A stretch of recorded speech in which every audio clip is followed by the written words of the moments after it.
Hey Scandal Squad, welcome back to the channel. Celebrity ScandaLust, back with a complete update from the Diddy trial today. But before we get into it, y'all please hit that like button. Now let's get into the mess. So I'm going to go over an article that kind of outlines what happened in court today. And basically today they had a forensic video expert to analyze the hotel incident video. And Cassie's friend, the one who she referenced in her complaint, the young lady that she claimed Diddy dangled over the balcony, she testified as well. So let's get into this article. And this is from WGXA News. Forensic expert confirms Diddy hotel assault video is unaltered. As the trafficking trial of Diddy Combs approaches the halfway mark, a forensic video expert, Frank Piazza, and the woman who accused the music mogul of dangling her from a balcony, Rihanna Bungolin, took the witness stand today. Bungolin invoked her Fifth Amendment right to not self-incriminate and will testify under an immunity order. So let's just pause it right there. The fact that Bungolin invoked her Fifth Amendment right lets you know that Cassie did too.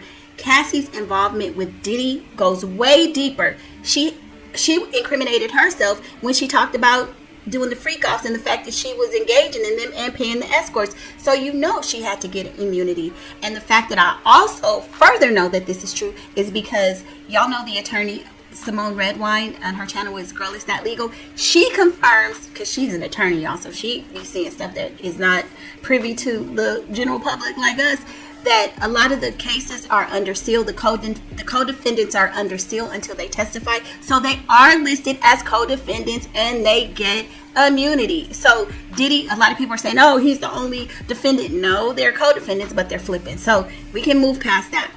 Assistant U.S. Attorney Madison Smyer began the trial for the day by questioning Piazza for the government. Piazza said he does not have knowledge of the case, but has reviewed cell phone video, surveillance footage, and freak-off videos.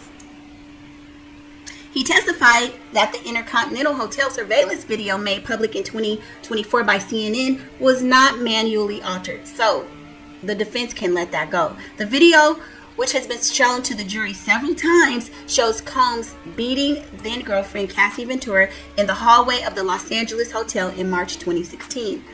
On Tuesday, former security guard Eddie Garcia testified that Combs had paid him $100,000 so he could have the only copy of the assault video, and chaos broke out when a Diddy supporter disrupted the court and started yelling against the system. Now, the lady who was yelling against the system, y'all, I think if you guys watch Max v. World, I have been in court with him. We call her MTA, and she has been in the courtroom every single day, and we see her. She's usually in the overflow courtroom, and she be having her outbursts and stuff. She's cool, you know, she's kind of funny or whatever, but look, I don't F with her. I stay in my lane. Girl, y'all, when she came and sat by me one day, I got quiet as a church mouse, okay? But anyway, yeah, so she apparently, they said she's allegedly banned, but I've heard from people who have been there, and even when I was there, that she's gotten kicked out before, but she keeps coming back, so I don't think she's gonna have a problem. It says an unidentified woman yelled, "Diddy, these MFers are laughing at you," in every courtroom before being escorted out by court marshals. Y'all, she be saying something every day. Trust me. She be in that courtroom running up to the screen to look at the monitors. We have the monitors in the overflow room. So, but the fact that she did it in the main courtroom with Diddy and the marshals, child, they said you got to get up out of here. Ventura testified for 4 days about the couple's decade-long relationship involving paid encounters known as freak-offs that she said she was forced to endure. Piazza added that he slowed the video to real time because of a technical file conversion process, inadvertently sped it up, causing the timestamps to not always accurately reflect the actual time of day. So yeah, that was just like a minor detail I think that Diddy's team was trying to use, but we saw what we needed to see, that you put your foot to that girl's back, and what you did. I mean, that's it, that's all. It says Smyser walked the jury through the video clip by clip, having Piazza describe the actions of Combs and Ventura before security officer Israel Flores shows up on the scene. So anyway, he confirmed that there's no signs of tampering of that video. He also stated that he enhanced 10 freak-off videos that we recovered from a laptop Ventura turned into the government. So you guys remember, as we've been going through this like over the last year or so, and people have been talking about, and we've been reporting on this, these freak-off videos, everybody was saying that it was other celebrities' videos that they had all around Diddy's home. What we're learning is the freak-off videos are primarily Cassie and Diddy, and it's not what people alleged before. So And the videos that they have gotten from Cassie. We learned that, I think, like in the first week of trial. So that's interesting, right? Miser told the jury the videos were originally recorded in 2012 and 2014 and recovered from the Frank Black user profile on the computer. Y'all know Frank Black is the name Diddy uses. Diddy uses when he and Cassie are going to the freak off. So when he's going to a hotel and they're trying to, be anonymous, he uses the name Frank Black, and Cassie used Jackie Star. Now, y'all, another bit, I know we've been talking about this too. Everybody says, well, why the hell would Cassie name her daughter Frankie? Well, Frankie is Frank and Jackie Star, Jackie, the IE, pushed together, you get Frankie. Everybody thought that was bizarre. I don't know. Y'all ponder over it, okay? Then they're going to talk about he's pleaded not guilty. We don't care about that. Now, they've also shown some videos. Not videos, but they've also shown some pictures of the hotel, the damage that was done in the hotel. We've seen the video of him running out in the hall after Cassie, but now we have actual photos of what it looked like in that room. And it's not far from what Cassie described would typically happen at a freak off. Those rooms would be damaged. They would have to pay. I think Diddy's damage for over the years for the hotel rooms that they stayed in is like over in the hundreds of thousands, okay?